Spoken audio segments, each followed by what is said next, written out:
ย้อนๆนั่นแต่นอกอยู่หรอกแค่ภาษาอังกฤษภาษาอังกฤษเช่นที่เต้ไม่ตุ้มอยู่ฮะ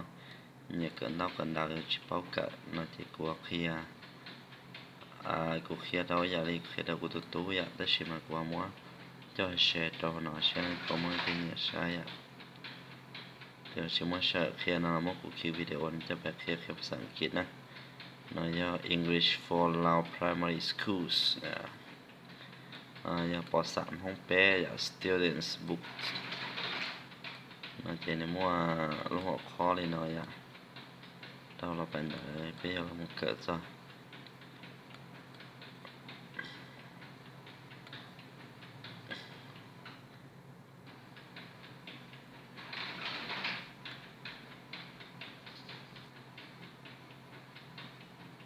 เกิดสมบัติ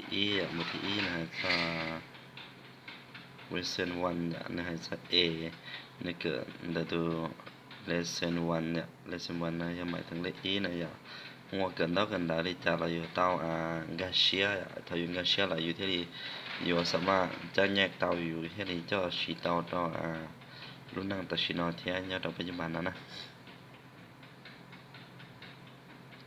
พอนอที่ listen 1เนี่ยนอ A E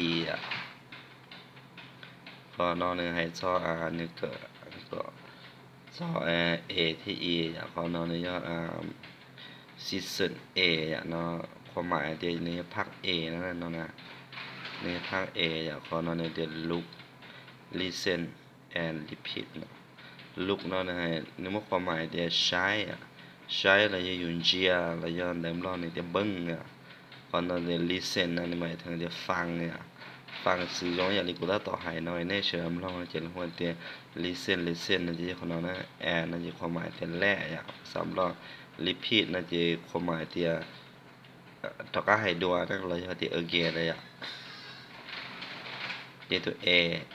ตัวน้อยเนี่ยตัว A ล่อตัวน้อย A เมย์ของเรา ant เราในหมายถึงตัวหมดตัวหมดเราจะตัวเจ้าแต่ไม่ใช่มองวันเจ้าแล้วน้อย apple ยาไม่เปิ้ลเราเนี่ยชัดเจนนะเราจะหน้าที่เจทายน้อยเจข้อที่อ้อนเจเนี่ยเดี๋ยวก็เราlook ข้อที่อ้อนเนี่ยเดี๋ยว look and say เราความหมายเดี๋ยว look แล้วเนี่ยเดี๋ยวก็ใช้เนี่ยเดี๋ยว look at me บอกกันได้เนี่ย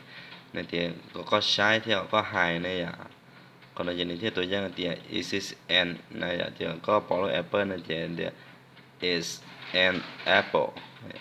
hay có hay này is an này is an ant này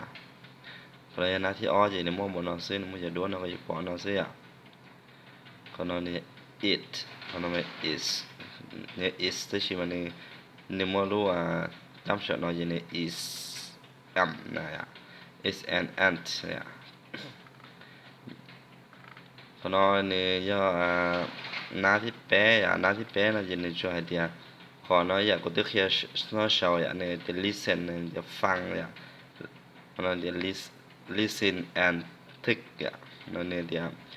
ฟังและติ๊กเนี่ยติ๊กอย่างเดิมรอแซ่เราจะเดียเนี่ยก็ติ๊กตัวหมายต่ออย่างเลยช่วยติ๊กนะnó thì giờ lúc kè này nó apple nó ant nó nó elephant chỉ do thì thấu con nó quay thì is this ant nó chỉ nên tụi một nó is this eyes nó chỉ ta apple eggs nó chỉ kè elephant chứ con nó có thể gì có hai trận đây nếu đó là một tí nó này có một nát tiếp lao có tiếp lao này để look and write look nó để bưng nóความหมายที่ you shy nóไปเขาเตือนจะได้ที่ look นั่นที่เขาเนาะ and write บึ้งคนนั้นจะในเขียนวิธีเช่าวิธีเช่าเดียว you เช่าจะเช่าแต่อยู่ลูกศรเนาะตัวลอดตัวเมย์ you เช่าแต่เนาะซื้ออย่างที่เนี่ยเกิดจะเนี่ยไปเช่านะเนี่ยgọi tên mình tôi nhiều mà cỡ sau tới chỗ cao là khi nó yếu con ta là chỉ cỡ sau ข้อเนาะจะให้ซอข้อที่ชี้เนาะจะให้ซอข้อชี้ถาอย่างนี้เนาะอย่างในเดีย let's talk นะอย่างในเดียรอชี้ถาแล้วในเดียชี้ถาโอเคนั่นอะไรอย่างนึงตัวสีแดงนั่นในเดีย hello I'm Arun nhớ rong của gia lùn nào cònนั้นตัววันนี้นั่นเนี่ยเดีย hello and นันทิดาnhớ rong của gia นันทิดาขอเนาะอย่างนี้มันความหมายนะเสียเนี่ยรู้หัวข้อเขาชี้เนี่ยเดีย let's talk เนี่ยเดียรอชี้ถ่ายจะทำได้จะตัวสิ่งนั้นเนาะเนี่ยเดีย nhớ rong của gia lùn hoặcตัววันนี้นั่นเนี่ยเดีย nhớ rong hello เนี่ยเดีย hello แล้วจะ hi เนี่ย nhớ rong เนี่ยcủa gia นันทิดาอย่างมันได้เสีย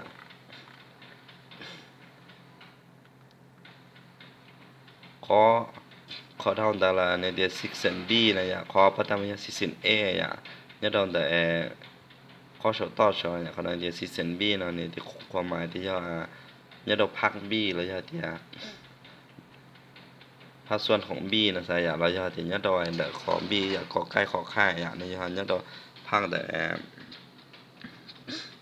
B นะอย่าที่เขาในเดีย look listen and repeat เนื้อหาอีอย่าข้อ E เนี่ยตอนแต่พัก A ใช่อย่าที่ก็ไล่คอนดาวจะข้อนอกเหล่านี้อย่างนี้จะ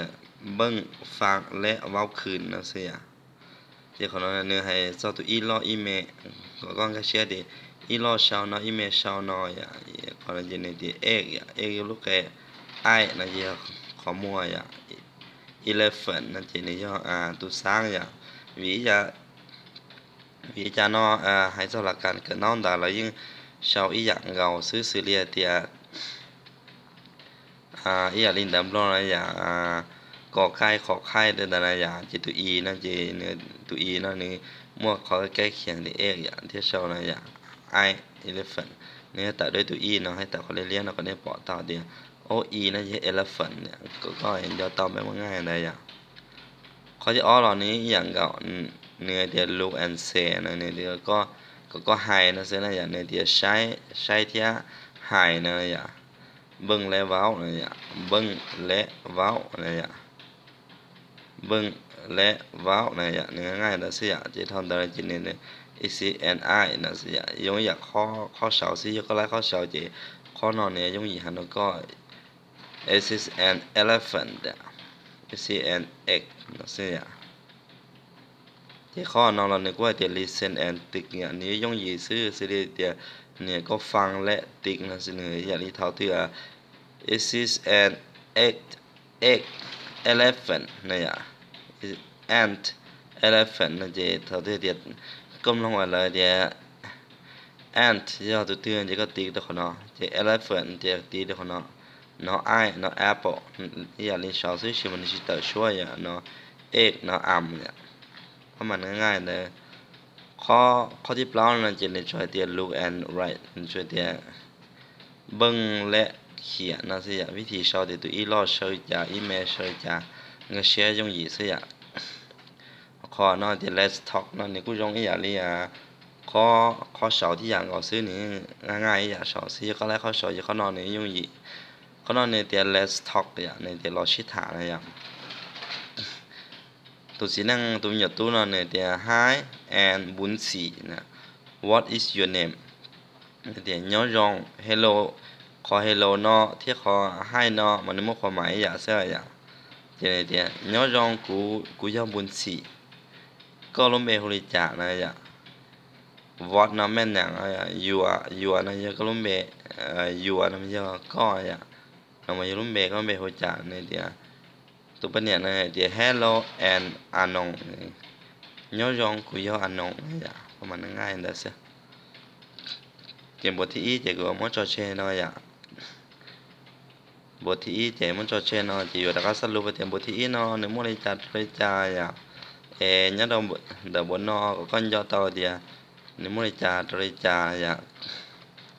có thì chữ tao thế này rồi dùng gì đâu có tao cần đào vậy bữa thì nó nếu muốn hay cho tụi thế tụi ý sư nó nếu muốn hay cho phát có thì nó do con do tao nhớ đâu phát là chém bì nói dạng rồi này thì look listen and repeat dạ look listen and repeat nè này cho tụi lo mẹ nó chỉ the ant apple ในโจเคสอนเอาในเตียเว้า